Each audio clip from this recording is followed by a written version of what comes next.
विश्वत्राण परायणं श्रुतिसतै संप्रोचमानं प्रभु सत्यं ज्ञानमनन्तमूर्तिममलं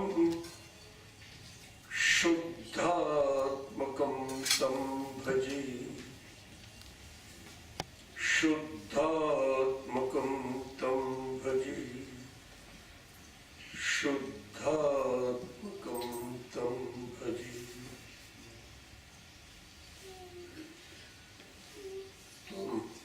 सत्यव्रतं सत्यपरं त्रिसत्यं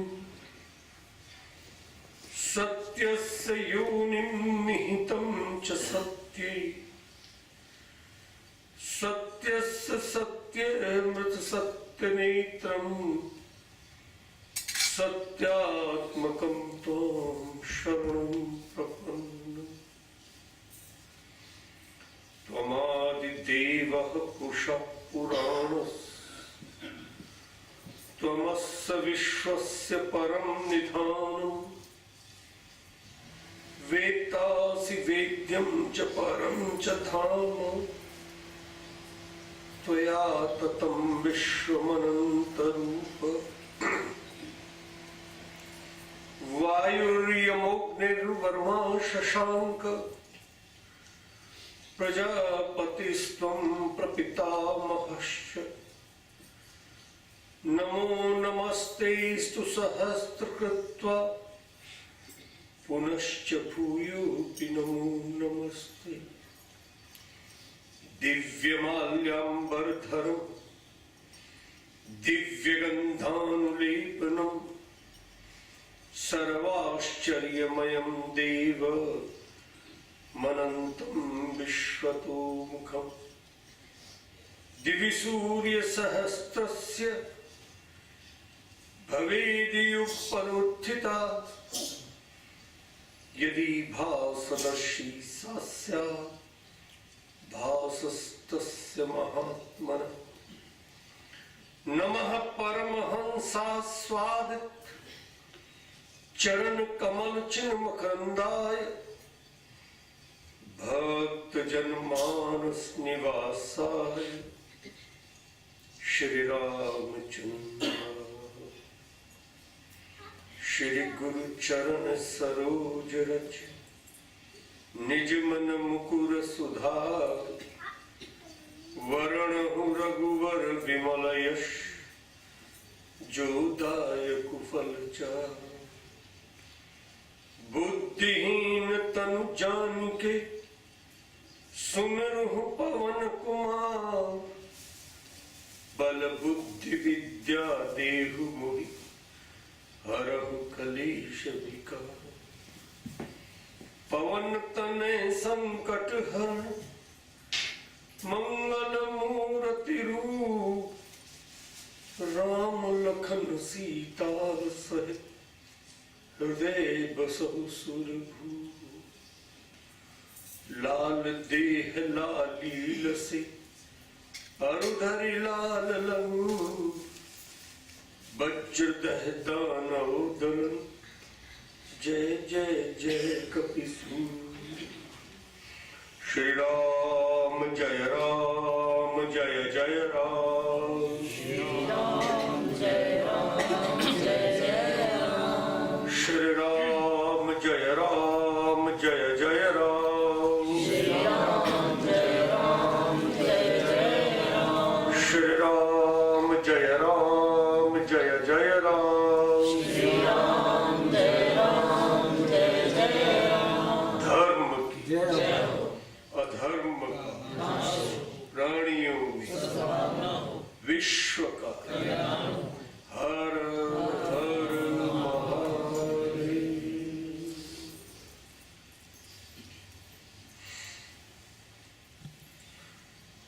श्री राम मंदिर के अर्चक आचार्य जी पंडित जी, मंदिर प्रबंध समिति के अध्यक्ष श्री उमेश जी,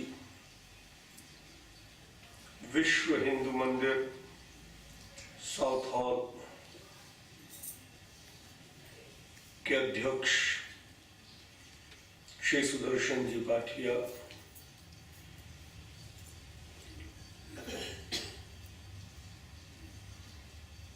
मेरे ही आत्मस्वरूप में उपस्थित सभी दिव्य आत्मा,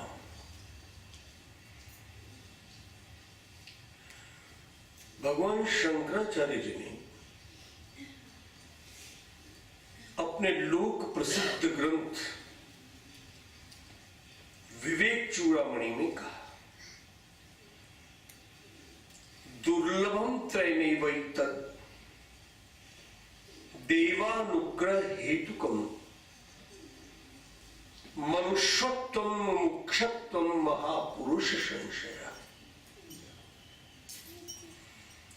वैसे तो इस संसार में हर चीज दुर्लभ है।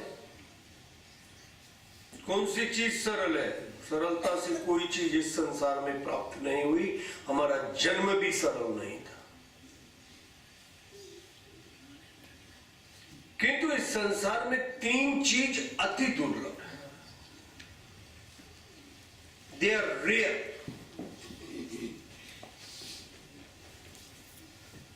सबसे पहले तो ये मनुष्य शरीर,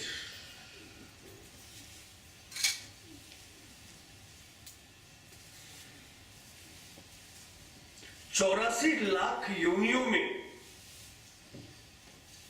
किसी भी शरीर को हम देखें, चाहे वह स्वेदज है, चाहे अंडज है, चाहे जरायुज है, मनुष्य जैसा कोई शरीर नहीं। पदनख से लेके शिका तक, शिका से लेके पदनख तक, ऐसा कोई शरीर है क्या? ऐसा कोई भी शरीर नहीं।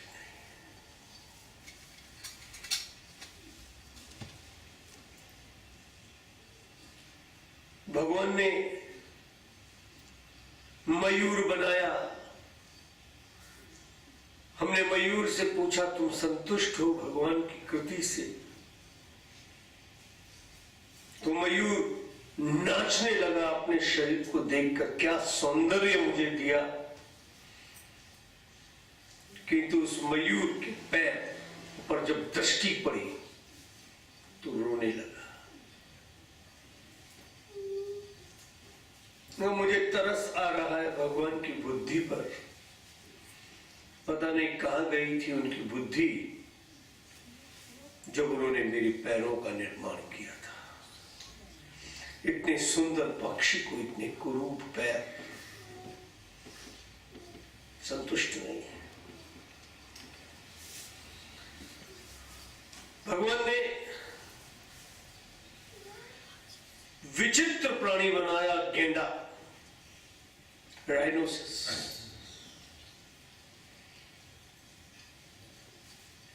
और क्या विशेषता? उसके शरीर के अंदर कोई शस्त्र प्रवेश नहीं कर सकता, और प्रवेश करेगा तो पानी बन जाएगा।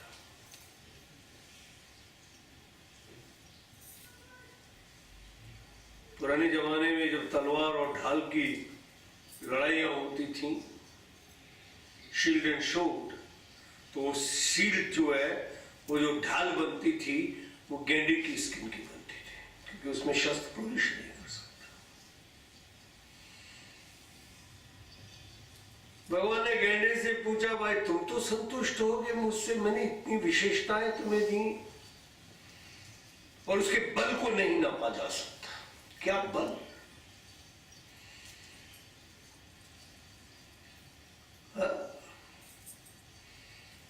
उसने कहा, भगवान और तो सब ठीक है, पर आपको मेरी नाक ही मिली थी सींग रखने के लिए। नाक के ऊपर सींग है, सारा सौंदर्य बिगड़ गया उसका। वो भी संतुष्ट नहीं है। पर ये मनुष्य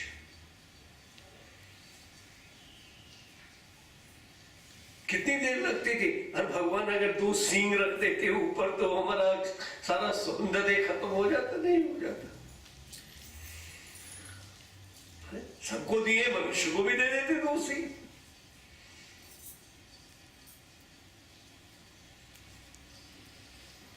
सौंदर्य खत्म होता नहीं होता। भगवान ने कितना सुंदर शरीर दिया है।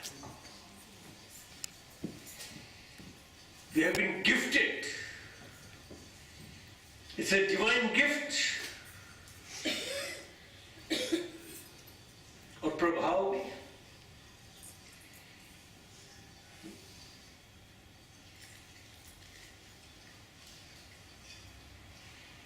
गौ विश्व की मां है।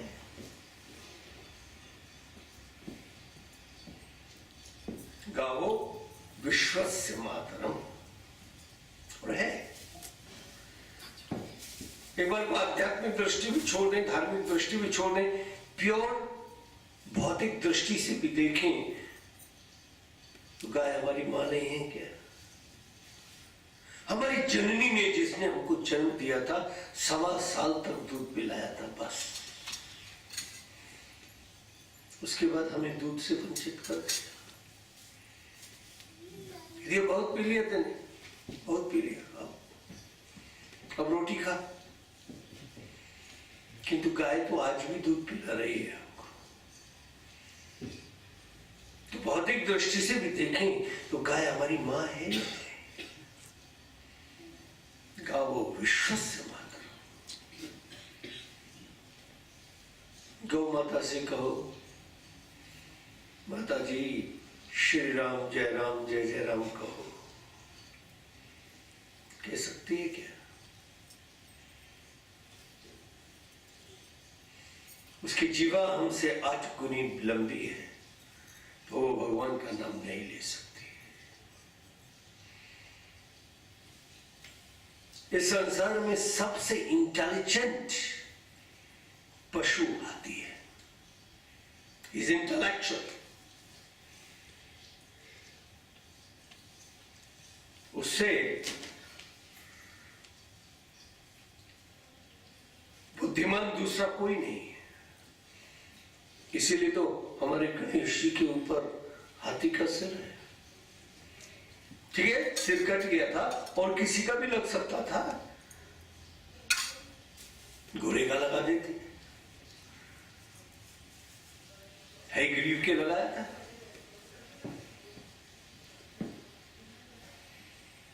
भगवान हैग्रीव जब बने तो घोड़े का सिर लगा। भगवान शंकर ने बकरे का सिर लगा दिया दक्ष के ऊपर।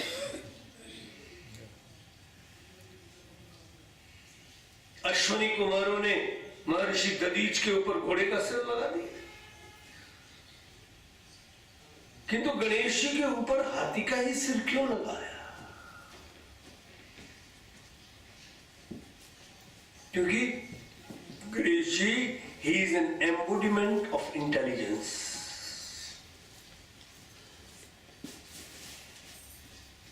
विद्यावारिधि, बुद्धि प्रदाता। गोस्वामी जी ने लिखा, विद्यावारिधि बुद्धि प्रदाता। विद्या के सागर है और बुद्धि प्रदान करने वाले। विचार करो, जब भगवान शंकर ने कहा पृथ्वी और अंतरिक्ष दोनों का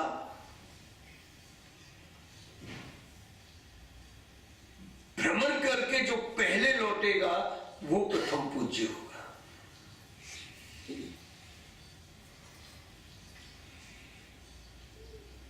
गणेश जी कहीं नहीं, कार्तिकेय दौड़ते रहे। एक कल्प में तो ये कथा है कि सारे ही देवता दौड़े थे। प्रथम पूज्य कौन नहीं बनना चाहता, सारे दौड़े।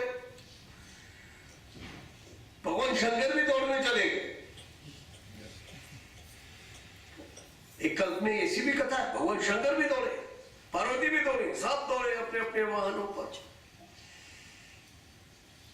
गणेश जी ने शिव पार्वती लिखा और उसके 3 चक्कर काटे और प्रथम पूज्य बन गए।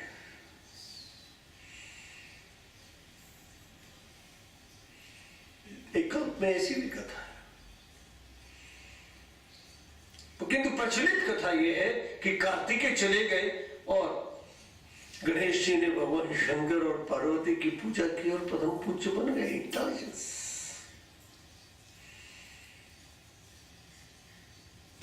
विद्या वारिधि बुद्धि प्रदाता। तो हाथी को लाके बैठा हुआ, उसे को देखो महाराज कथा कह रहे हैं, गजेंद्र कथा सुनो। एक क्षण के लिए हम यहाँ मनुष्य न बैठे होते, सारे हाथी बैठे होते और उनके बीच में हम कथा कह रहे होते तो सभा कैसी होती, लोग उस सभा को देख के क्या कहते, देव महाराज पागल हो गए, हाथियों को कथा सुना रहे। कान उसके हमसे 8 गुने लंबे, किंतु वो कथा श्रवण नहीं कर सकता। गाय भगवान का नाम नहीं ले सकती, हाथी भगवान की कथा नहीं सुन सकता। यह आपका मनुष्य शरीर है जिसमें आप भगवान का नाम ले भी सकते हैं और कथा श्रवण भी कर सकते हैं। भक्ति का प्रारंभ यहीं से है। श्रवणम कीर्तनम विष्णु, स्मरणम पाद सेवनम, अर्चनम वंदनम दास्यम सख्यम आत्म निवेदनम। श्रवण और कीर्तन से भक्ति प्रारंभ होती है। That's the beginning of devotion. Goswami Tulsidas ji ने भी मानस में कहा, प्रथम भक्ति संतन कर संगा, दूसरी रति मम कथा प्रसंगा, गुरुपद पंकज सेवा, तीसरी भक्ति अमान, चौथी भक्ति मम गुणगन, करहि कपट तजिगान। मंत्र जाप मम दृढ़ विश्वास, पंचम भजन सुवेद प्रकाशा, छठतम शील विरति बहु कर्मा, निरत निरंजन सज्जन धर्मा, सातम सम मोहि मैं जग देखा, मोते संत अधिक करि लेखा, आठम जथा लाभ संतोषा, सपन नहीं देखई पर दोषा, नवम सरल संशय सब छीना, मम भरोस ही हर्ष न दीना। श्रवणम कीर्तनम विष्णु, स्मरणम पाद सेवनम, अर्चनम वंदनम दास्यम सख्यम आत्म निवेदनम। ये नवदा भक्ति, ये नवदा भक्ति प्रारंभ कहां से होगी? श्रवण और कीर्तन से। और श्रवण और कीर्तन कौन कर सकता है? केवल मनुष्य कर सकता है। और किसी शरीर में न श्रवण होता है न कीर्तन होता है।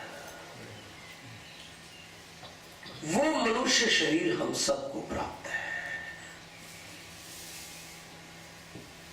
अब विचारणीय विषय यह है कि इस शरीर को प्राप्त करके हम क्या कर रहे हैं? What are we doing? हम क्या कर रहे हैं? आहार, निद्रा, भय और मैथुन, ये तो हर योनि में हमको प्राप्त हुआ। कौन सी योनि है जिसमें हमने आहार नहीं किया? वृक्ष के रूप में भी तो आहार किया, नींद भी ली।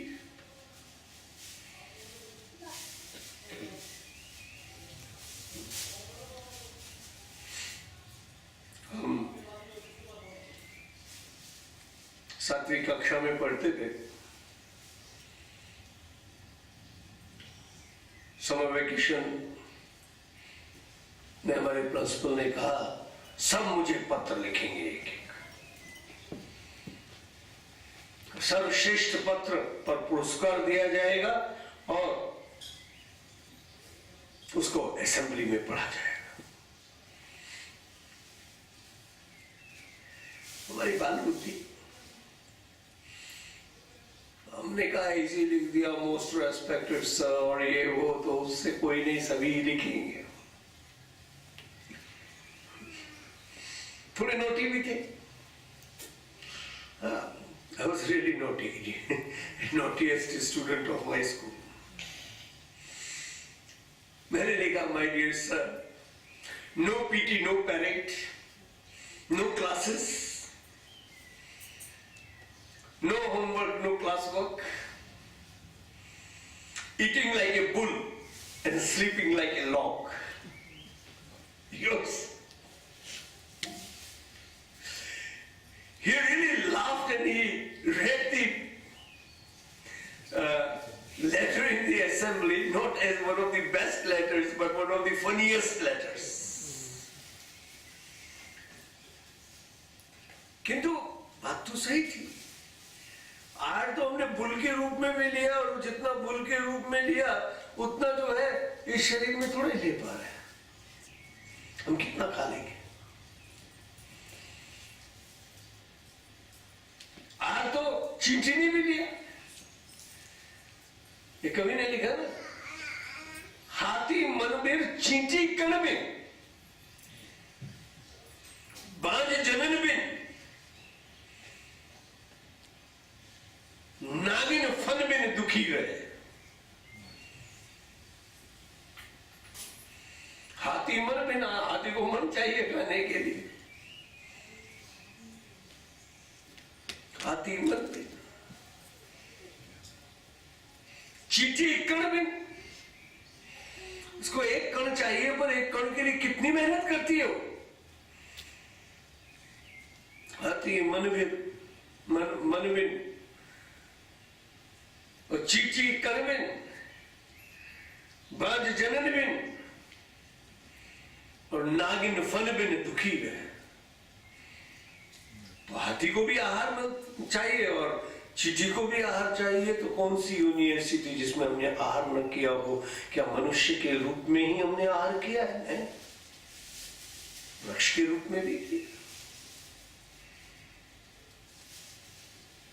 वृक्ष के रूप में नींद भी ली। हमारे बुजुर्ग कहते थे, दिन में वृक्ष के नीचे लेटो, रात को कभी नहीं। क्यों? दिन में वो खाना बनाते हैं, they take in carbon dioxide and give out oxygen, and then in night it is just opposite, they take in oxygen and they give out carbon dioxide, they sleep. खराटेदार नींद लेते हैं, वो भी हमको सुनाई नहीं देते पर लेते हैं। ऑक्सीजन लेते हैं और कार्बन डाइऑक्साइड निकालते हैं। भयभीत भी रहते हैं। मृत्यु का भय जितना आपको है उतना ही उनको भी। जब कटते हैं तो पता चलता है।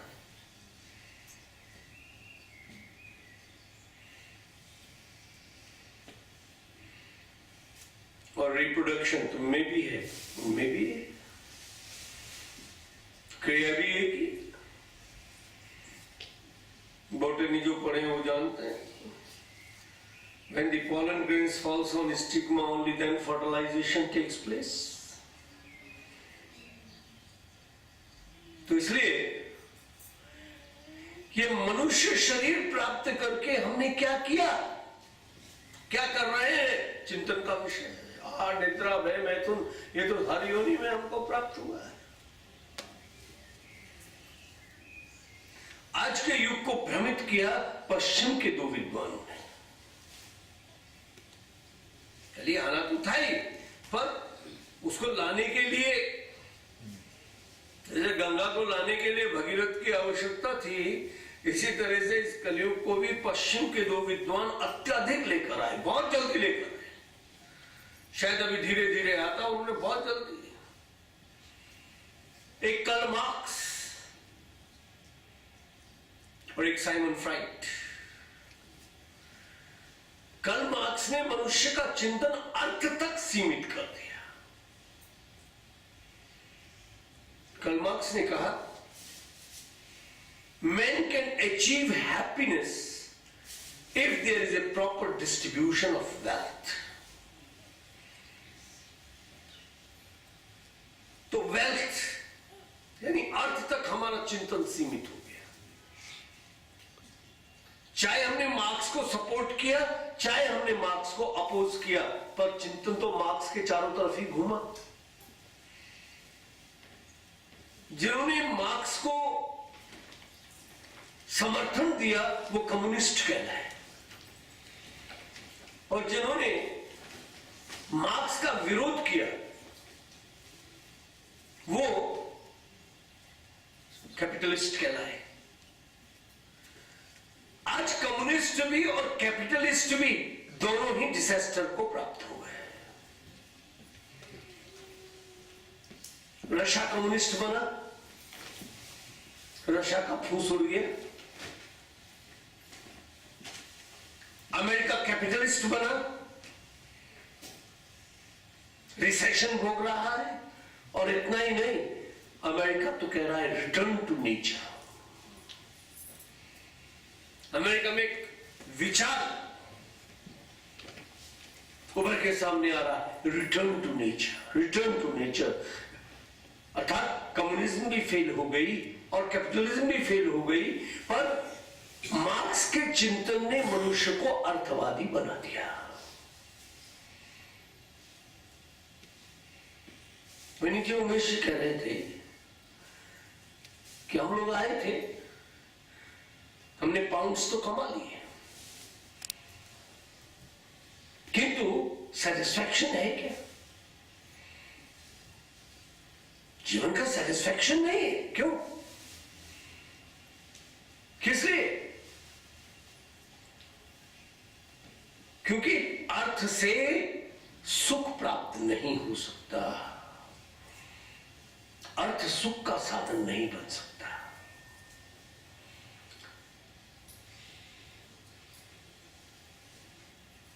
एक विद्यारण्य नाम के महात्मा हुए जिन्होंने वेदांत की एक अद्वितीय पुस्तक लिखी है, पंचदशी। उनके पास एक बहुत बड़ा साहूकार बिजनेसमैन पहुंचा और उसने कहा, महाराज हम आपका ब्रह्म का चिंतन क्यों करें? आपके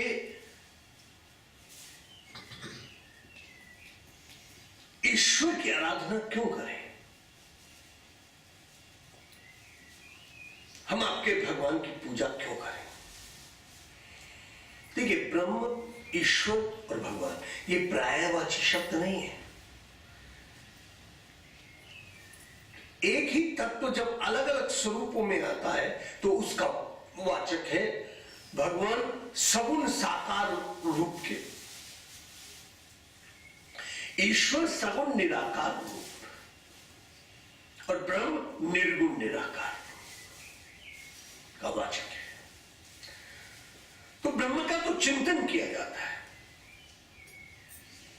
ईश्वर की आराधना की जाती है और भगवान की पूजा की जाती है, अर्चना की जाती है। ब्रह्म की पूजा नहीं होती, ब्रह्म का तो चिंतन है,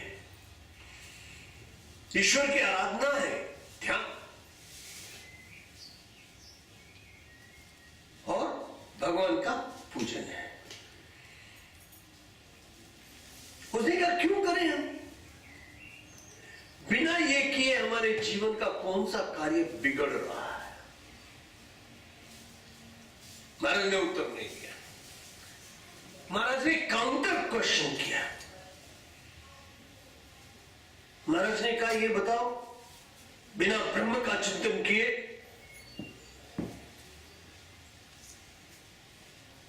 बिना ईश्वर की आराधना किए या भगवान की पूजा किए तुम्हारे जीवन का कौन सा कार्य सुधरा है?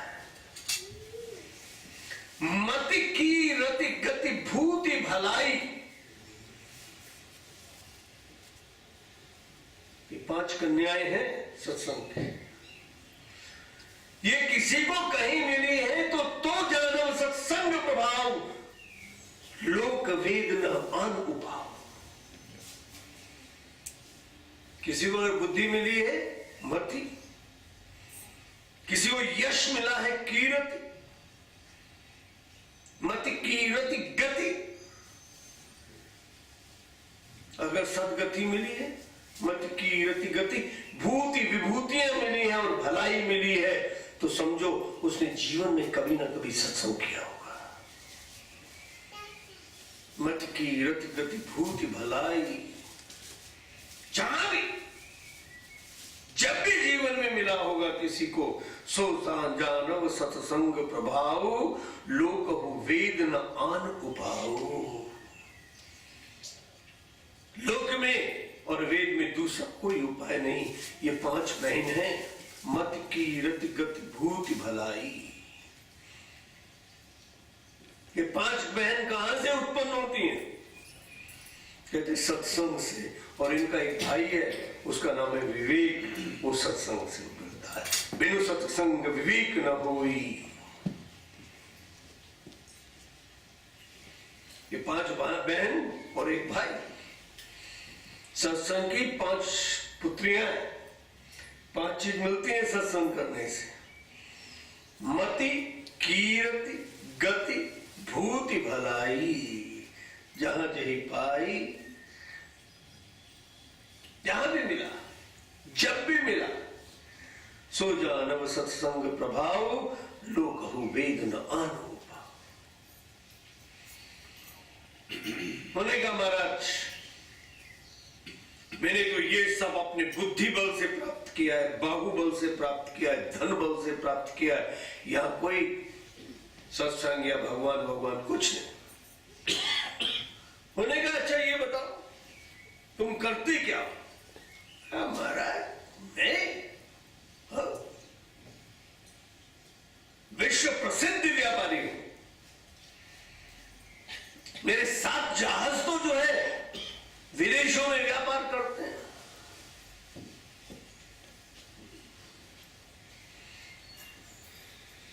मैंने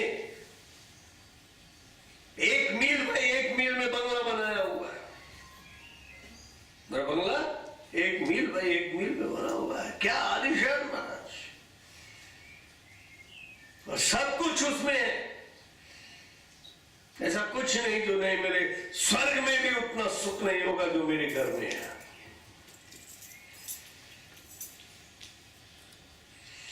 महाराज ने कहा मैं संतुष्ट नहीं। उन्होंने कहा तुम एक ऐसा मकान बनाओ ने में सफल हो जाओ जो सोने का, ईंट और गारे का नहीं, सोने का।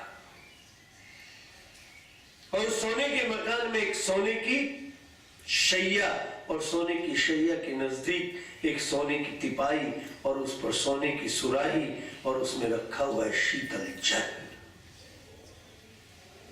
और अब कल्पना करो तुम अपने स्वर्ण महल में सोने की शैया पर सो रहे हो, तुम्हें नींद आ गई, स्वप्न देखने लगे, स्वप्न देखने लगे, और स्वप्न में तुमको प्यास लगा है। क्या सोने का महल तुम्हारी प्यास को बुझा सकता है? बोलो।